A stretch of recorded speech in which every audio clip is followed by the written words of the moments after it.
Iginit ni Senate Deputy Majority Leader Risa Hontiveros sa naging press conference ngayong araw na batid niyang posible pang tumaas lalo ang presyo ng gas, diesel at kerosene ngayong linggo. Ang panawagan natin ngayon ay simple at hindi tingi-tingi.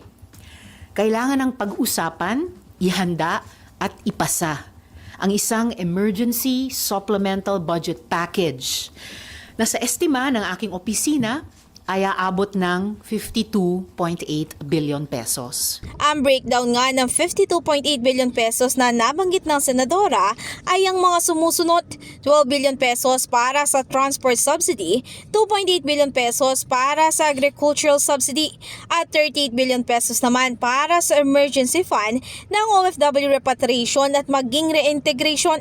Ani Hontiveros, walang katotohanan na walang mapagkukunan ng dagdag pondo na ito dahil kailangan lang naman daw na magkaroon ng pag-uusap, pag-iisip at maging pag-aksyon agad. May pwede bang pagkunan ng pondo para sa supplemental budget? Oo. Nandyan ang tinatayang 70 billion pesos mula sa discontinued flood control projects noong 2025. Mayroon ding 2.5 billion pesos na pondo for farm machinery ng Philippine Center for Post-Harvest Development and Modernization o mechanization na maaring i-repurpose bilang agri-subsidy.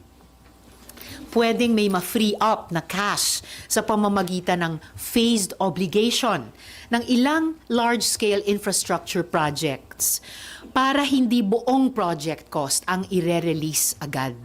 At syempre, pwede tayong kumuha sa 17.5 billion pesos na pondo para sa pag-host at pag-chair ng Pilipinas sa ASEAN 2026 summits at meetings.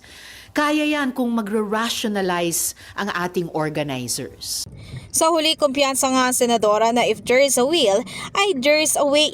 Sa madaling salita po, pwede raw nilang maipasa agad ang supplemental budget package na ito bago nga mag-adjourn ng sesyon sa March 21. Sa kabilang banda, tiniyak naman ni Senate President Tito Soto na kanilang ipaprioridad ang pagproseso sa hiling ni Pangulong Ferdinand Marcos Jr.